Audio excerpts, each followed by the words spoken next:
Good morning and hello everybody. I hope all is doing well. And today we are going to continue with my readings. Chapter 7. A return to Yaldabaoth's sanctum. So let's go ahead and get this reading started. As always, before I get into it, the link to the novel will be in the description below. Please give me your thoughts. Um, uh, Post, like, share would be appreciated. But other than that, let's get into this. Alright. The air quivered with an unearthly sheen, as if the world had dipped in molten candlelight beneath a capricious alien sun. This was Yaldabaoth's sanctum, a realm suspended beyond ordinary dimensions, where the boundaries of reality blurred and dreamlike visions reigned supreme. Gadreel's boots snapped the brittle earth, each step releasing tiny clouds of dust that pirouetted into the shimmering aether. Trees loomed ahead, their twisted limbs against a sky throbbing with unnamed hues. Violets bleeding into emerald and golds flaring like stars. Light fractured into wild prisms, painting Yaldabaoth's abode in mad mosaics of color, a prison built from the palette of a deranged artist. To Gadreel, these were not trees, but the petrified dreams of some fervid creator. And the horizon shimmered, a paper-thin illusion, its surface leaking new spectrums of light, as if the world longed to be remade. The wind carried a sharp tang, like hot metal and ozone, the breath of something forged in battle, a weapon that reeked of death and lizard breath. A laugh tore from Gadreel's throat. It was raw and otherworldly, shattering the eerie silence of the sanctum. Paper mache, he scoffed, his voice resonating with angelic menace. Mirth and disquiet laced his words. The trees, the ground, this place is a child's fervid sketch, Yaldabaoth. It reeks of artifice. He shifted and tested the soil, half expecting it to dissolve into ash. His dark eyes sparked with plasma-like etheric malice, glowing bright as they scoured Yaldabaoth's seventh-dimensional sanctum. It was a staging ground for the convergence. He sought truths veiled beneath its flimsy facade.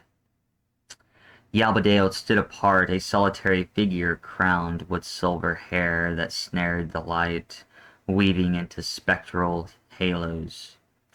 The illumination seeped from everywhere and nowhere, painting his form with shifting glimmers. His sanctum throbbed with his fractured will, a sanctuary and a cell built from the marrow of his own exile. He tilted his head, thoughts wreathing behind his eyes like a nest of serpents. His voice rumbled from some abysmal depth, ancient and exonerable. It seems false to you, Gadreel, because your six-dimensional side is tethered to a lesser plane. This sanctum is my truth. There is no illusion for me. It's a collage, part birthplace, part creation, part confession. I was once free, but now this is my cage. The mortal dimension is only a shadow, a parody of my lost heaven. Perspective binds us, and perception blinds us. I forged the illusion, the material world. You were shaped from matter and measure, not my dominion. Here I lingered, steeped in the exquisite loneliness of banishment. I was the aborted mistake. Gadreel's lips curled into a sly, knowing smile, his angelic form rippling with etheric fire, as if his very bones hummed with celestial static. A bitter truth, he murmured, his voice threaded with both mockery and awe. His gaze wandered to the horizon where a luminous anomaly pulsed, a coalesced sun and moon, locked in a forbidden waltz of light and shadow. Swirling together in defiance of natural law. Its glow beckoned, a siren's call that sang to the oldest parts of his immortal soul, stirring both terror and wonder. As the light grazed him, his bones ached with an ancient resonance, and his wings twitched involuntarily, hinting at the potential cost of approaching it. And that, he whispered, his tone shifting to a conspiratorial hush, the coalesced sun and moon, what is it? Yaldabaoth's eyes followed, and a shadow crossed his angular face, a flicker of ancient wariness. The monad's dominion, the pleroma, he said, his tone measured, but beneath it lay a tremor of reverence. Its light is what I will challenge. A divine beacon I am not yet ready to face. Not until the convergence aligns the realms. I cannot cross that gate yet. I have control over all the other dimensions except the place that gave birth to me. The place that betrayed me. He paused, then considered the coalesced sun and moon overhead, which seemed to fit together like a key in a lock, a symbolic gatekeeper to the pleroma. This imagery anchored the complexity of the multiverse in a singular, potent visual, one that resonated deeply with the significance of what the convergence aimed to unlock. Gadreel felt a surge of ambition flood him, his thoughts a swirling tempest of desire and defiance. This was his moment, the opportunity to carve his own path. I will claim that gate to honor my master, he vowed silently, as the determination settled in his soul. Yaldabaoth's grin was both boyish and predatory, his teeth glinting in the sanctum's unnatural glow. He stepped closer. His presence was like a gathering storm. 3 distinct realities, Gadreel. 4, if we include the home world, which remains hidden beyond the convergence's reach. We stand in the spherical universe where Tiamat is shaped as a sphere, Beyond it are the flat and hollow universes, each featuring Tiamat in forms that defy our current understanding. The universes must merge to explore their true nature and uncover the truth I seek. Only by merging them, 1 into 2, 2 into 3, can we unlock the path to the home world and its guarded secrets. The creator... Oh.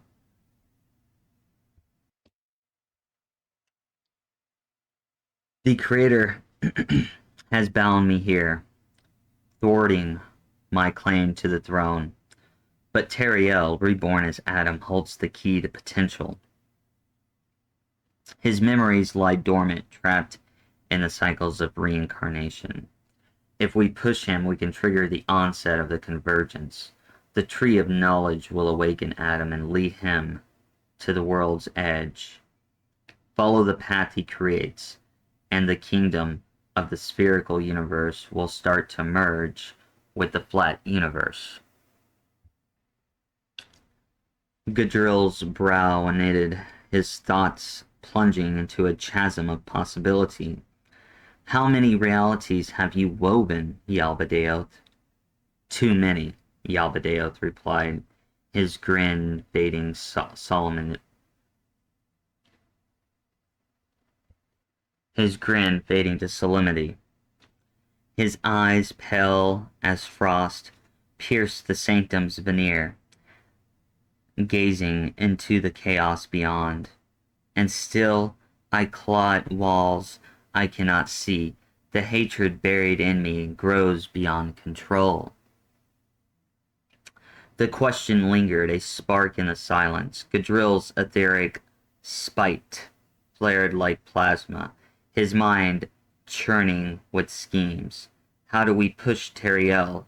He asked, his voice honed to a fine edge.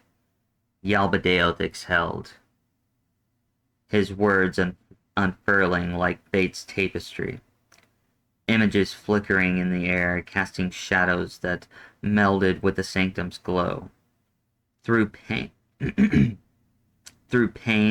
memory, suffering, torture, hate, through Sophia's fractured selves.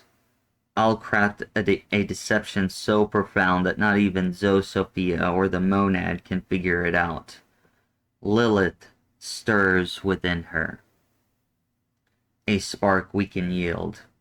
Sophia perceives visions of the tree of knowledge. Her light is a faint echo of it. We break Adam, remake him, then send him to Eden's roots. Memory shards will fall like glass into Adam's open palms, cutting into the hidden parts of his soul. As he clutches them, the darkness will awaken, commanding his spirit. Then the universe's edge awaits. I claim my destiny and laugh while I watch universes break. Above the papier-mâché trees quaked, their leaves rustling like torn parchment.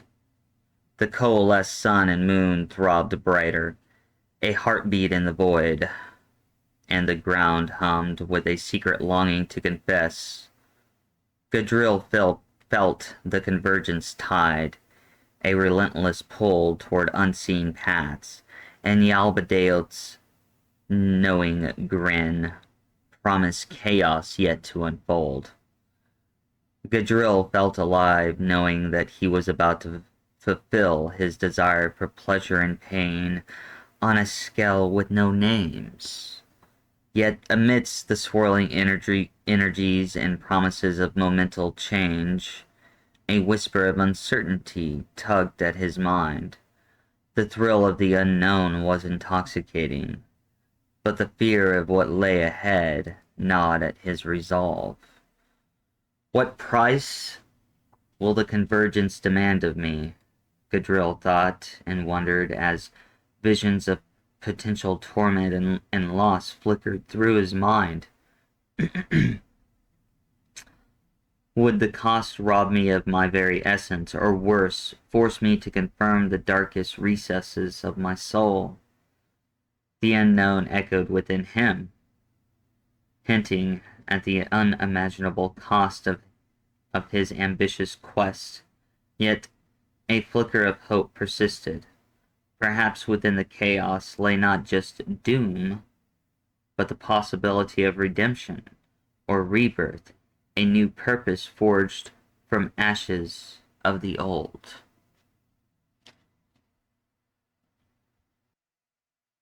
I see that you're back. We got a jester here. But anyway, that was chapter 7's reading in my novel.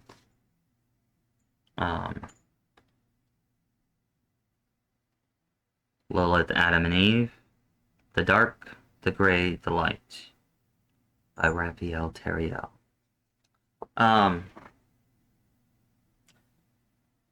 So tomorrow should be chapter 8.